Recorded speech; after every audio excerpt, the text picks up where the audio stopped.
the Queen Mary. I'm here to join you with Port of Long Beach, Deputy Executive Director Noel Hasagaba, our Vice Mayor Cindy Allen, our First District Councilwoman Mary Zendejas, and other city leaders. And we're proud to be here with you today to share some good news about a conversation that begun more than a year ago, and we're proud of the direction that this thing is heading. Long Beach has tremendous and boundless opportunities as a multimodal hub. We are certainly a driver of our region's economy, and we're confident that we have the ability to continue to have a strong, prosperous future with respect to goods movement as well as tourism. As a part of our 100-day plan, we talked about exploring opportunities to grow revenue and grow our economy in new and more sustainable directions, and placing a focus on growth industries through our Grow Long Beach initiative. Two of those growth industries are tourism, which is largely driven by our Queen Mary, and our ports, which is the region's economic driver. And we've asked city staff to look at new ways to establish partnerships and identify innovative ways to use our existing resources more strategically. So today, we're announcing one of those strategic partnerships and innovative partnerships to help achieve more than one goal. So today we're announcing an anticipated partnership between the City of Long Beach and the Port of Long Beach. This partnership will provide investment for the Queen Mary while in turn strengthening two Long Beach industry sectors, tourism and hospitality, transportation and logistics. Here's what we're proposing. We've identified 13.9 acres of underutilized city-controlled oil operations properties located within the port jurisdiction. Under the proposed agreement, Long Beach Energy Resources would shrink its oil operations footprint in these areas, providing additional land that can be used for new non-oil uses. Control of these properties would then be transferred to the port to be leased by port customers. And the revenue from these new leases would be split equally between the port and the City of Long Beach, creating a new revenue stream.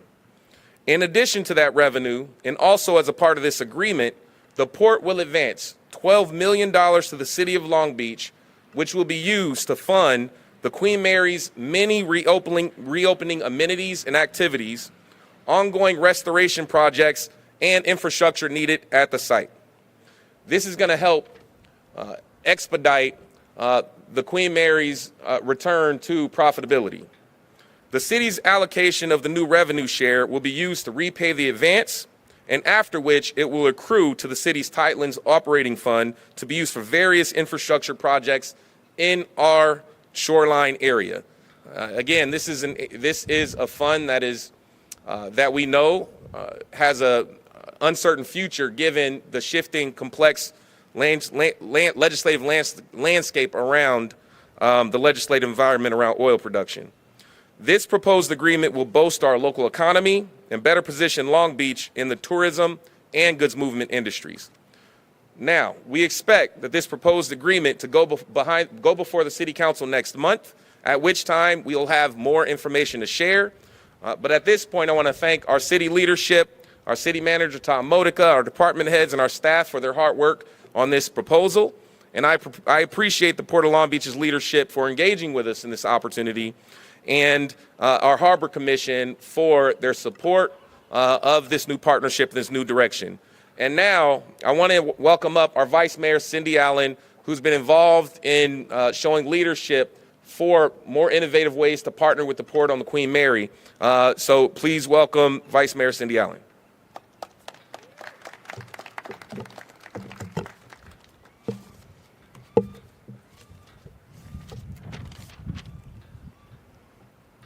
Good afternoon, everyone. I am really excited to be here today and to be taking part in this announcement.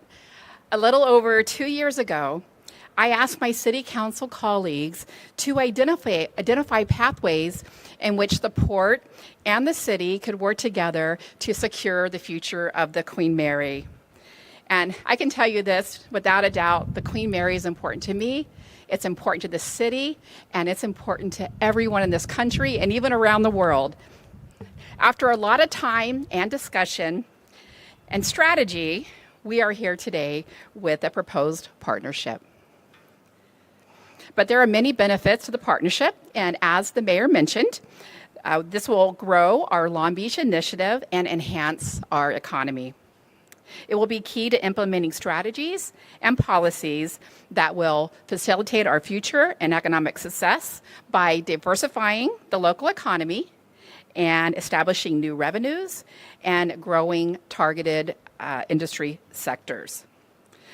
This will also be a focused effort in the city's shift away from fossil fuels. The 13.9 acres of former oil operating property will strengthen and grow transportation and logistics at the port. And of course, new revenue streams will be created by private leaseholders. And of course, the $12 million advancement will support our iconic Queen Mary. All of this together will in turn strengthen the broader tourism and hospitality sector here in Long Beach. We've come a long way since our initial discussions back in 2021, and I am pleased with the direction and all of the effort that has gone into this from the bottom of my heart. I am so pleased. I couldn't imagine several years ago that when I crafted this item with council that we would be here. So I'm just excited. I look forward to the many benefits that this partnership can bring. And I look forward to discussing all of this with my council colleagues in the future. Now I would like to bring up the amazing Councilwoman Mary Zendejas from the 1st District.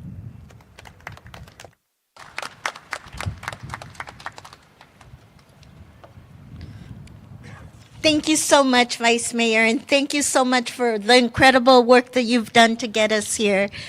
Hello, everyone. What a beautiful, beautiful day it is in Long Beach today. Welcome to the beautiful Queen Mary.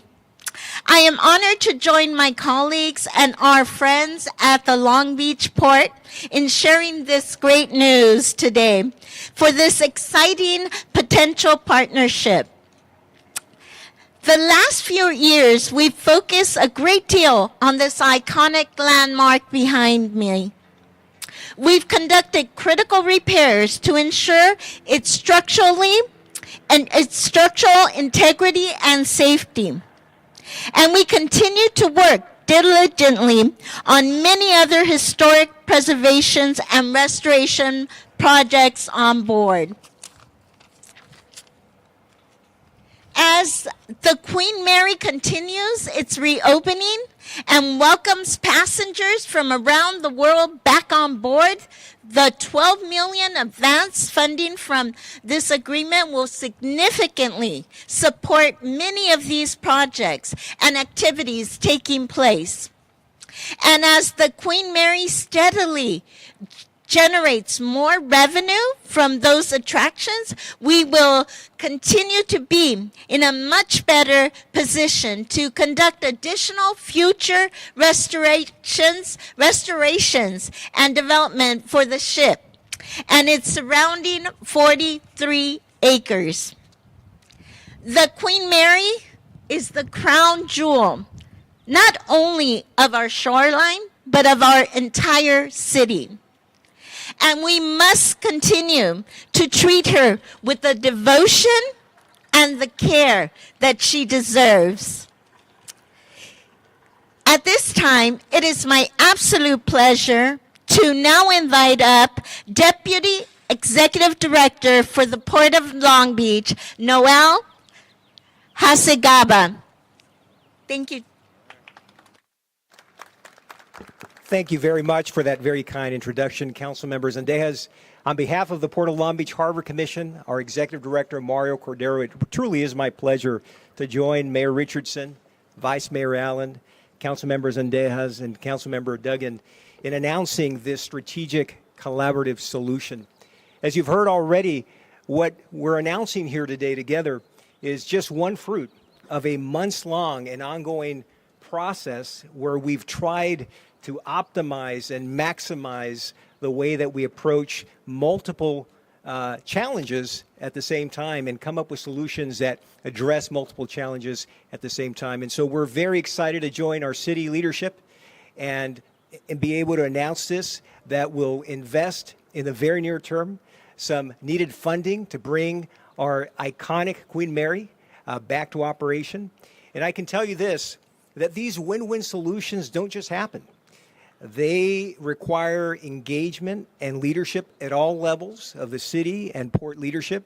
I can tell you that our mayor and our city council members, along with our harbor commissioners, have provided a great deal of leadership in tasking staff to come up with innovative, creative solutions, this being one of them. But it also required the engagement and support of our city manager, as well as our executive director at the port, and our incredible staff, both at the city and the port. And at this time, I'd really like to recognize two individuals who made this agreement possible. They were the ones who were in the trenches and brought all these terms that you've just heard to fruition. And that is from the Port of Long Beach, our Managing Director of Finance and Administration, Sam Juneblatt. And from the City of Long Beach Economic Development, Johnny Vallejo. So, ladies and gentlemen, again, on behalf of the Port of Long Beach, we celebrate this announcement with our city leadership, and just know that we will continue collaborating with our city partners because the Port of Long Beach is a member of the city family. And listen, we are always better together. Thank you very much.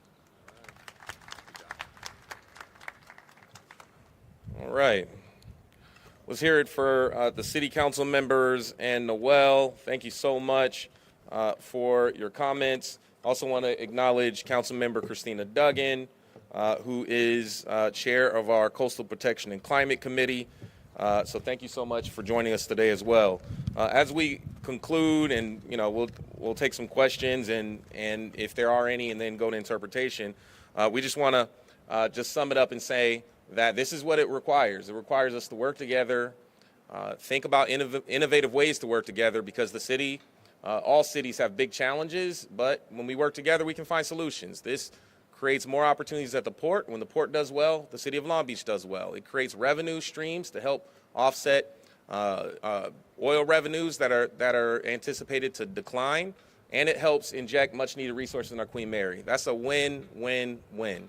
It helps create a more sustainable economy, but also make sure that our port has the room to operate and be efficient and grow. So we want to thank all of you for that. At this point, we want to go ahead and, are there any questions from media that are here? Press telegram. Hi. I was wondering if you could talk a little bit more about what shrinking the oil operations means on that 13 acres. Is that like getting rid of it entirely, or? Okay, I'm going to repeat the question. So Christy Hutchins said, what does it mean by shrinking your oil operations? What it means is, and I'm going to ask Tom to come up and join us on these, but the amount of footprint around some of the oil operations we have is underutilized. So we can shrink our footprint and create and open up new space. That still remains that some of those operations that we're legally required to do still can operate, but doesn't have to take up so much space, and it frees up additional space for additional leases and port development. Tom, anything? Yeah, so several years back, there was a charter amendment where the city took over operations of oil in the port area. It used to be a port operation, so it's their land, but we have large easements to be able to do that work. And so we tasked our team to be creative and see where can we have joint interests. And so what we're doing is taking that land and giving up anything that's not needed for current operations, because we're not planning on doing a whole lot more out there, shrink it down, and then lease out that extra land that's available. So it's being more efficient and also generating revenue with that extra land while we still have the environmental responsibility for the wells that are there today. All right. Anything else? Hey, Long Beach Post. What are some of the most critical projects or activities that you're going to be spending that $12 million on? Well, this gets to open up. What I'm most excited about is beginning the process of planning the future. There's a lot of complexity around, coastal commission, environmental review on the Queen. But also there's a lot of infrastructure to actually invest in to make sure that we bring her up to the level that we want in order to have a quality experience. And so, Tom, you want to add any critical projects? Now that's right. So part of this is we already invested $5 million worth of other Tidelands funds to do a lot of the safety improvements that are now done, including bringing on those beautiful boilers over there, brand new, that are going to allow for the ship to reopen. So we'll be able to reopen the ship to hotel bookings and hotel stays the week of May 12th. And a lot of this money is going to help get the ship back to where it's generating its own revenue. So prior to it closing, it was generating around $6 to $8 million of net income every year. So our goal is to put that money back into the revenue generating assets, then take all that revenue that's coming in and pour it right back into the ship and continue to do more and more. You're also standing on about 25 acres of open land, 43 when you include the carnival. This is a huge development opportunity to do something real special over here. So part of it is starting to invest in that process. That's going to take several years. And then we wanted to do a lot more of the additional kind of cosmetic on the ship itself. You'll see as you get on, a lot has been done, but with more revenue, the more we can make it beautiful and open up more and more areas of the ship. We even had a wedding, our very first wedding, a very small one last Saturday, and new weddings coming on, so special events are happening. And we want to start doing special events again in the parking lot, on the ship, and also at the event park. So all those things are still being planned out. We'll get council approval to, next week to move forward with this, and then we'll start planning out a detailed line item budget. All right, anyone else? Christy. Just wondering if you have any idea what kind of companies the excess land would be leased out to, like shippers, cargo yards, anything like that? Well, not at this point, but I'll defer to Noel. We can certainly speak generally. I can tell you that the real estate here at the port is one of the most highly desired, and it's what we call prime real estate. And today we have a number of companies that are involved in logistics in one way or the other. Certainly we have terminal operators who operate our terminal operations, but we also have a number of other logistical companies, and we believe that this land will attract many, many suitors in the years ahead. Prime real estate. All right. Anything else? All right. Thank you so much for joining us. We'll now proceed with interpretation, and staff will still be on site if there are additional questions on site. Thank you so much.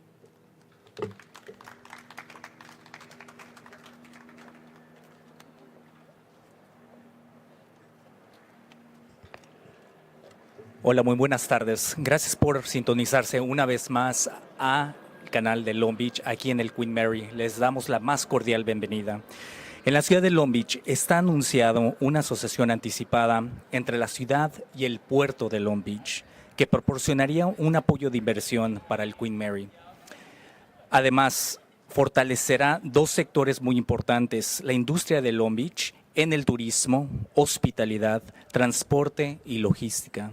A la misma vez, el Departamento de Recursos Energéticos de Long Beach ha identificado 13.9 acres de propiedad de operaciones petroleras subutilizadas, controladas por la ciudad, ubicadas en las zonas aledañas de la jurisdicción portuaria.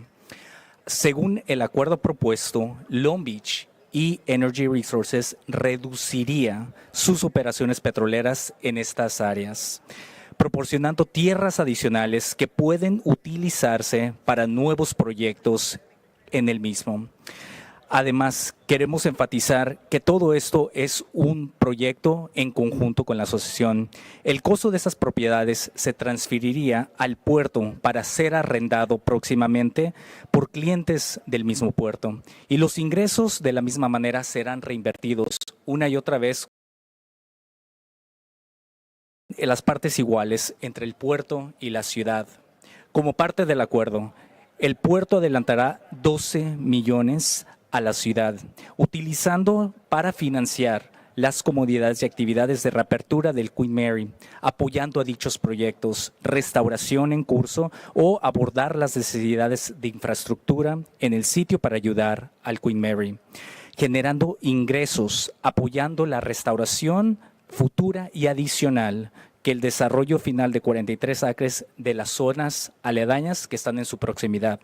La asignación de la ciudad de la nueva participación en los ingresos se utilizará para pagar, saldar y liquidar a la misma vez estos mismos costos para que pueda generar sus propios ingresos año tras año. Y después de todo, de lo cual se acumulará a la diversión operativa de The Thailands, que está aquí mismo en la ciudad. Se espera que el acuerdo se ponga en marcha ya de nuevo próximamente en mayo, con el presente y el Consejo Municipal para que sea diseñado y aprobado por los mismos participantes de Long Beach. Tomamos todas estas consideraciones de los mismos y les damos un cordial bienvenida a todos ustedes por acompañarnos. Que tengan buen día y muchísimas gracias por sintonizar una vez más. Hasta luego.